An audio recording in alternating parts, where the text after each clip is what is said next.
السلام علیکم ورحمۃ اللہ وبرکاتہ۔ بسم اللہ الرحمن الرحیم۔ یا ربی لک الحمد وما ينبغی لجلال وجهک وعظیم سلطانک۔ اللہم صل علی محمد وعلی آل محمد کما صلیت علی ابراہیم وعلی آل ابراہیم انک حمید مجید۔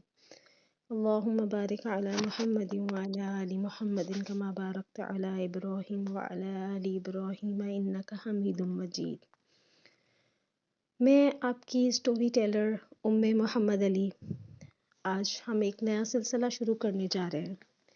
جیسا کہ آپ سب پیارے بچے جانتے ہیں کہ ہم مسلمان ہیں اور ہمارا تعلق اللہ تعالیٰ نے ہمارے پیارے نبی حضرت محمد صلی اللہ علیہ وآلہ وسلم سے جوڑا ہے، اور اسی نسبت سے ہم امت محمدی کہلاتے ہیں۔ اب ہم دنیا میں دیکھتے ہیں کہ بہت سارے لوگ تھنکرز ہیں، ریفارمرز ہیں، اصلاح کرنے والے ہیں، فکر کرنے والے ہیں۔ وہ لوگوں کو بڑی اچھی اچھی باتیں سکھاتے ہیں، لیکن اگر ہم کلوزلی ریلیٹ کریں تو ان کی لائف میں ہمیں ان کی ہی کہی ہوئی باتوں کا اپلیکیشن بہت کم ملتا ہے۔ صرف اور صرف آپ صلی اللہ علیہ وسلم کی ذات ہی ہے جس کو اللہ تعالیٰ نے ایسا بنایا کہ شاید نہیں، یقیناً یہ کائنات ہی آپ صلی اللہ علیہ وسلم کی وجہ سے بنائی گئی تھی۔ حضرت آدم علیہ السلام جب جنت سے عرش کے آسمان کو دیکھ رہے تھے تو انہوں نے وہاں ہمارا کلمہ لا الہ الا اللہ محمد الرسول اللہ لکھا ہوا دیکھا تھا۔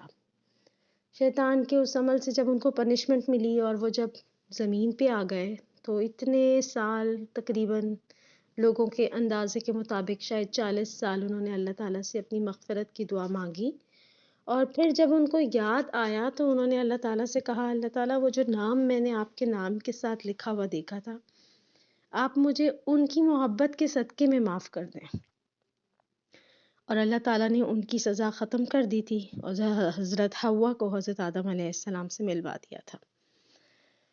آپ صلی اللہ علیہ وسلم امام الانبیاء ہیں، خاتم النبیین ہیں۔ آپ صلی اللہ علیہ وسلم رحمت للعالمین بن کے آئے ہیں۔ ہم آہستہ آہستہ ان تمام خوبیوں کو، ان چیزوں کو ڈسکس کریں گے۔ آپ صلی اللہ علیہ وسلم بہترین اخلاق کے مالک تھے، اور اللہ تعالیٰ نے ان کی پرسنالٹی کو، ان کی سیرت کو، ان کی زندگی کو، ان کی سنت کو ہمارے لیے بہترین رول ماڈل، بہترین نمونہ بنا کے دیا۔ اب نمونہ کیا ہے؟ نمونہ ہے جیسے ہماری آرٹ کی ٹیچر ہمیں کوئی ایگزامپلری چیز رکھ دیتی ہے سامنے، یہ واز پڑا ہے، آپ کو واز ڈرا کرنا ہے، تو وہ جو واز ہے جس کو دیکھ کے ہم نے اپنا واز ڈرا کرنا ہے، وہ ہمارا نمونہ ہے، ماڈل ہے۔ آپ صلی اللہ علیہ وسلم ہر چیز میں ہمارے رول ماڈل ہیں، چاہے وہ ایک بچہ ہو، چاہے وہ ایک بھائی ہو، چاہے وہ بیٹا ہو، رشتہ دار ہو، شوہر ہو، باپ ہو، ٹیچر ہو، جج ہو، گروپ کا لیڈر ہو، اپنے جو ہے نوکروں کا مالک ہو۔ زندگی کا کوئی ایسپیکٹ نہیں ہے، کوئی پہلو ایسا نہیں ہے جس میں ہم آپ صلی اللہ علیہ وسلم کی زندگی سے کوئی رول ماڈل نہیں لے سکتے۔ آپ صلی اللہ علیہ وسلم سے گہرا تعلق پیدا کرنے کے لیے ہمیں ان کی زندگی اور ان کے بچپن اور ان کے واقعات سے آگہی ہونا بہت ضروری ہے، کیونکہ ہم جتنا ان کو قریب سے جانیں گے اتنا ہی ہمارے دل میں ان کی محبت اور مضبوط ہوگی۔ ایک درود شریف جو ہم پڑھتے ہیں وہ بالکل اسی طرح ہے جیسے کوئی انکل ہمیں ہمارا گفٹ دیتے ہیں۔ اگر ہمارے ایک انکل ہیں جو ہمارے نہ چاچا ہیں نہ ماموں ہیں، لیکن پھر بھی وہ ہمیں ایڈیشنل گفٹ بھیجتے رہتے ہیں، تو دنیا میں تمام آدمیوں سے زیادہ رشتہ داروں کے بعد اگر ہم کسی کو یاد رکھیں گے تو ان انکل کو یاد رکھیں گے جو ہمیں تحفے تحائف بھیجتے رہتے ہیں۔ ہمارا درود شریف پڑھنا بالکل ایسا ہی ہے کہ ہمارا گفٹ کی لسٹ میں نام آ جاتا ہے، آپ صلی اللہ علیہ وسلم کی لسٹ میں ہمارا نام آتا ہے۔ اس لیے درود شریف پڑھنے کے اندر جو محبت، جو ایسنس، جو دل سے جو ہماری چاہت ہے وہ اسی صورت میں شامل ہو سکتی ہے جب ہم آپ صلی اللہ علیہ وسلم کی زندگی کو جانیں گے۔ ویسے تو سیرت النبی میں بہت ساری کتابیں ہیں، آپ صلی اللہ علیہ وسلم کی لائف ہسٹری کی بہت ساری کتابیں ہیں، لیکن جن بکس کا میں نے انتخاب کیا ہے وہ بچوں سے ریلیٹڈ ہی ہیں۔ اگر آپ لوگ چاہیں تو ان کو خرید بھی سکتے ہیں، ان کے پیچھے ان کے اوتھینٹک احادیث اور چیزوں کے ریفرنسز بھی لکھے ہوئے ہیں۔ چلے ابھی ہم سٹارٹ کرتے ہیں۔ آپ صلی اللہ علیہ وسلم حضرت عیسیٰ علیہ السلام کی پیدائش کے تقریباً 600 سال کے بعد جو ہے اس دنیا میں تشریف لائے۔ 571 AD تھا، بالکل صبح صادق، سحری کا وقت، ارلی مارننگ، پیر کا دن تھا، اور بالکل زندگی جو ہے، دنیا جو ہے وہ رات کے اندھیروں کو ختم کر کے صبح کی روشنی کی طرف جا رہی تھی۔ اور نہ صرف یہ ایک دن کی ابتدا تھی بلکہ ایک نئے کائنات کے ایک نئے دن کی ابتدا تھی۔ اگر ہم صبح کے وقت جاگیں تو صبح کی ہوا تمام دن کی ہوا سے زیادہ پلیزنٹ، ٹھنڈی، نرم ہوتی ہے۔ صبح کے وقت پرندوں کی چہچہاہٹ، وہ آپ اللہ تعالیٰ کی شان میں جو تسبیحات پڑھ رہے ہوتے ہیں، وہ بہت کانوں کو بھلی لگ رہی ہوتی ہے۔ روشنی اندھیرے کو مٹا رہی تھی، سورج اپنی چمک سے دنیا کو روشن کرنے کو تھا، اور یہ سورج وہ سورج نہیں تھا کہ عام دن کا سورج روشن ہو رہا ہے۔ آپ صلی اللہ علیہ وسلم کی پیدائش نے دنیا کو اس سورج سے روشناس کرایا جس نے دنیا کے اندر سے جہالت، کفر، ظلم، ان سب کے اندھیروں کو ختم کر دیا۔ اور سعودی عرب میں اس وقت بہار کا موسم تھا، سپرنگ سیزن۔ اب سپرنگ سیزن میں پھول کھلتے ہیں، سبزہ اگتا ہے، ہر چیز فریش، کھلی کھلی اور بلاسمنگ ہوتی ہے، ہر چیز خوبصورت اور تازگی کا احساس دیتی ہے۔ اللہ تعالیٰ نے ساری پلیزنٹ اور خوبصورت چیزوں کو یکجا کر دیا، نہ صرف دن کے ابتدا کے حصے میں جو خوبصورت سما، فریشنس اور بالکل اندھیرا ختم اور ہر چیز واضح آنکھوں کے سامنے ہونا شروع ہوتی ہے، نہ صرف یہ بلکہ پوری کائنات کے اندر، پورے اس علاقے میں اسپرنگ کا موسم تھا۔ ہر پودا، ہر بوٹا، ہر کیاری، ہر پیڑ جو ہے وہ تازگی کا اور فریشنس کا اور نئے پن کا اس کے اندر احساس آ رہا تھا۔ بہار کا پہلا مہینہ تھا، ربیع الاول تھا، 12ویں دن کی صبح تھی، اور اگر ہم ہمارے AD ایئرز کی بات کریں تو یہ اپریل کی 22 ڈیٹ، 22 اپریل، 22 اپریل 571، 571 عیسوی کا دن تھا۔ اب اشفا بنت عوف اور فاطمہ بنت عبداللہ آپ صلی اللہ علیہ وسلم کی والدہ بی بی آمنہ کے پاس موجود ہیں۔ بنی ہاشم کا سارا خاندان دعا مانگ رہا ہے، اور سب اس خوشخبری کے انتظار میں ہیں کہ بی بی آمنہ کے گھر جو بھی اللہ تعالیٰ اولاد دیں، وہ ان کے سب سے پیارے بیٹے عبداللہ کا بچہ ہوگا۔ حضرت عبداللہ آپ صلی اللہ علیہ وسلم کے والد، بے حد خوبصورت، بے حد پیارے بچے، ان کے دادا حضرت عبد المطلب کے سب سے خوبصورت نور نظر۔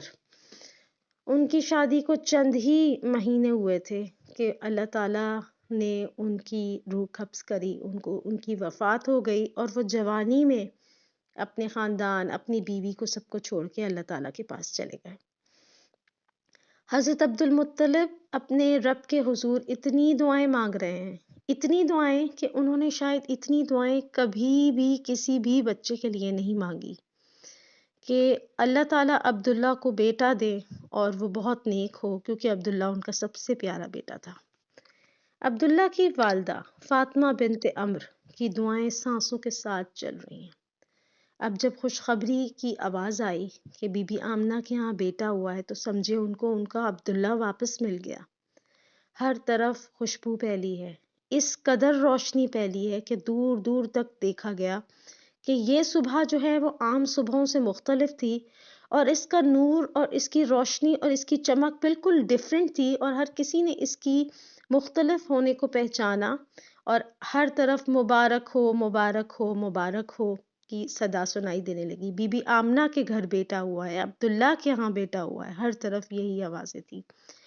بنو ہاشم کو اتنی خوشی اس بیٹے کے پیدا ہونے کی ہے کہ اس کا اندازہ لگانا مشکل ہے۔ سب کی دعا تھی کہ عبداللہ اللہ کے پاس چلا گیا، لیکن اللہ عبداللہ کے گھر بیٹا دے، اور اللہ کریم نے ان کی دعائیں قبول کر لی۔ ابو لہب کی کنیز صوبیہ بھی ادھر ہی ہے، بھاگی بھاگی آئی اور سب سے کہنے لگی، مبارک ہو، بی بی آمنہ کے گھر بیٹا ہوا ہے، عبداللہ کا بیٹا ہوا ہے۔ جب ابو لہب نے اپنی کنیز کی آواز سنی اور یہ سنی کہ میرا بھتیجا پیدا ہوا ہے، تو اس نے خوشی کی آواز میں صوبیہ کو آزاد کر دیا کہ صوبیہ تم نے مجھے اتنی خوشخبری دی ہے کہ اس کے انعام میں تمہیں تمہاری غلامی سے آزاد کر دیتا ہوں۔ آپ صلی اللہ علیہ وسلم کی ذات کا کمال دیکھیں کہ ابھی دنیا میں انہوں نے آنکھ کھولی ہی ہے اور مجبور غلاموں کو آزادی نصیب ہونے لگی۔ جس بچے کے والد ان کی وفات، ان کے موجودگی میں زندہ میں یا ان کے پیدا ہونے سے پہلے یا ان کے پیدا ہونے کے بعد وفات پا جاتے ہیں، تو ان بچوں کو ہم یتیم کہتے ہیں۔ اور یہ کیسے یتیم تھے؟ جو پیدا ہوتے ہی یتیموں اور بے بس لوگوں کے لیے اللہ تعالیٰ کی رحمت بن کر آئے۔ صوبیہ کی خوشی کی کوئی حد نہیں ہے۔ غلامی سے آزادی ملنا بہت بڑی خبر تھی، اور عرب کی زندگی میں اس وقت کنیز اور غلاموں کو رکھا جاتا تھا۔ کسرا بادشاہ یعنی ہمارا جو پرشیا کا جو کنگ تھا اس وقت، بہت امیر، بہت بڑی، بہت اسٹرانگ سلطنت تھی اس دور کی۔ اس کے محل کی 14 برجیاں مینارے، چھوٹے مینارے، مینریٹس بڑے مینارے نہیں، برجیاں یعنی چھوٹے مینارے، 14 برجیاں اس وقت گر گئی جس وقت آپ صلی اللہ علیہ وسلم اس دنیا میں تشریف لائے۔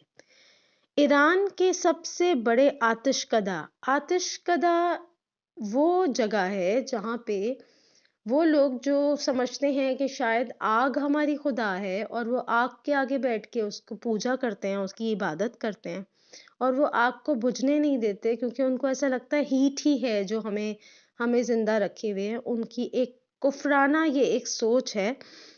اس آتش کدہ میں تقریباً 1000 سال سے روشن آگ تھی جو کبھی بھی بجھ نہیں پائی، لیکن جس صبح میں آپ صلی اللہ علیہ وسلم اس دنیا میں تشریف لائے وہ آگ بھی بجھ گئی۔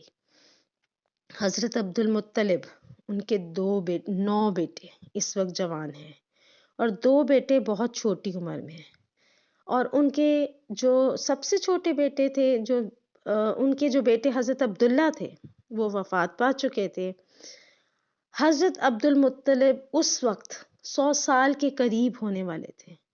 اس 100 سال کی زندگی میں انہوں نے کہا کہ مجھے اتنی بڑی خوشی نہیں ملی جتنی بڑی خوشی اس خبر سے ملی کہ عبداللہ کو اللہ تعالیٰ نے بیٹے سے نوازا ہے۔ حضرت عبد المطلب کو ایسا لگ رہا ہے کہ جیسے فوت ہونے والا بیٹا عبداللہ ان کو دوبارہ مل گیا۔ پوتے کو گود میں لیا، ماتھا چوما، اپنے سینے سے لگایا۔ اس قدر خوبصورت بچہ کہ اس کی محبت دل میں اود کے آ گئی، ایسے لگا سینہ محبت سے بھر گیا۔ انہوں نے بے اختیار کہا کہ یہ یقیناً بڑے نصیب والا ہوگا۔ حضرت عبد المطلب کے چھوٹے بیٹے حضرت عباس، وہ جو تھے اس وقت 3 سال کے تھے، انہوں نے حضرت عباس کو اپنا پوتا دکھایا، دیکھو اپنا بھائی دیکھو کتنا پیارا ہے۔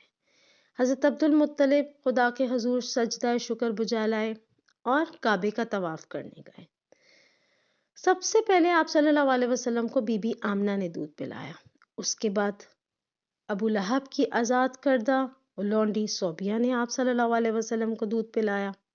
آپ صلی اللہ علیہ وسلم کے پیدا ہونے سے 6 دن پہلے حضرت عبد المطلب کے گھر ان کی بیوی سیدہ حالہ کے ہاں سے ایک بیٹا پیدا ہوا اور اس کا نام حمزہ رکھا گیا۔ یہ وہی حمزہ ہیں، حضرت حمزہ، جو بعد میں مسلمان ہوئے اور ان کے اسلام لانے سے اسلام کو بہت قوت ملی۔ حضرت حمزہ اور آپ صلی اللہ علیہ وسلم کی عمر میں صرف 6 دن کا فرق تھا۔ وہ بچپن سے ہی دوست تھے اور ان کی ساری زندگی بہت اچھی دوستی رہی۔ صوبیہ نے حضرت حمزہ کو بھی دودھ پلایا اور آپ صلی اللہ علیہ وسلم کو بھی، تو اس لیے آپ صلی اللہ علیہ وسلم اور حضرت حمزہ کے درمیان رضاعی بھائی کا بھی رشتہ بن گیا۔ اب آپ صلی اللہ علیہ وسلم اور حضرت حمزہ کی زندگی کے ابتدائی سال قبیلہ بنی سعد میں گزرے اور دونوں خالہ زاد بھائی بھی ہیں۔ آپ صلی اللہ علیہ وسلم کے پیدا ہونے کے 7ویں دن حضرت عبد المطلب نے قریش کو دعوت کی، جیسا کہ ہم بھی 7ویں دن عقیقہ کرتے ہیں، بکرا ذبح کیا جاتا ہے، بچوں کے بال اتروائے جاتے ہیں، نام رکھا جاتا ہے، بالکل اسی طرح حضرت عبد المطلب نے بھی ان کی 7 دن کے بچے کے لیے اپنے خاندان قریش کو دعوت دی، ان کے سر کے بال اتروائے، بالوں کے وزن کے برابر سونا صدقہ کیا گیا۔ عبد المطلب سب سے مبارکباد وصول کر رہے ہیں۔ آنے والے مہمانوں نے پوچھا، بنی ہاشم کے سردار نے اپنے پوتے کا نام کیا رکھا ہے؟ حضرت عبد المطلب نے جواب دیا، میرے پوتے کا نام ہے محمد صلی اللہ علیہ وآلہ وسلم۔ قریشی سردار بولے، یہ نام تو آپ کے خاندان کے ناموں سے بہت مختلف ہے، مطلب ایسا نام تو انہوں نے کبھی بھی پہلے نہیں سنا تھا۔ حضرت عبد المطلب کہنے لگے، مجھے یقین ہے کہ میرا پوتا بہت بڑی عزت پائے گا اور دنیا جہان میں اس کی تعریف کی جائے گی، اس لیے میں نے اس کا نام محمد رکھا گیا ہے، یعنی تعریف کیا گیا۔ قرآن مجید میں رسول اللہ صلی اللہ علیہ وآلہ وسلم کے 2 ناموں کا ذکر کیا گیا ہے، ایک محمد، دوسرا احمد صلی اللہ علیہ وآلہ وسلم۔ رسول اللہ صلی اللہ علیہ وسلم کی حدیث ہے کہ میرے 5 نام ہیں، محمد، احمد، ماہی، حاشر، عاقب، اور میرے بعد کوئی نبی نہیں ہے۔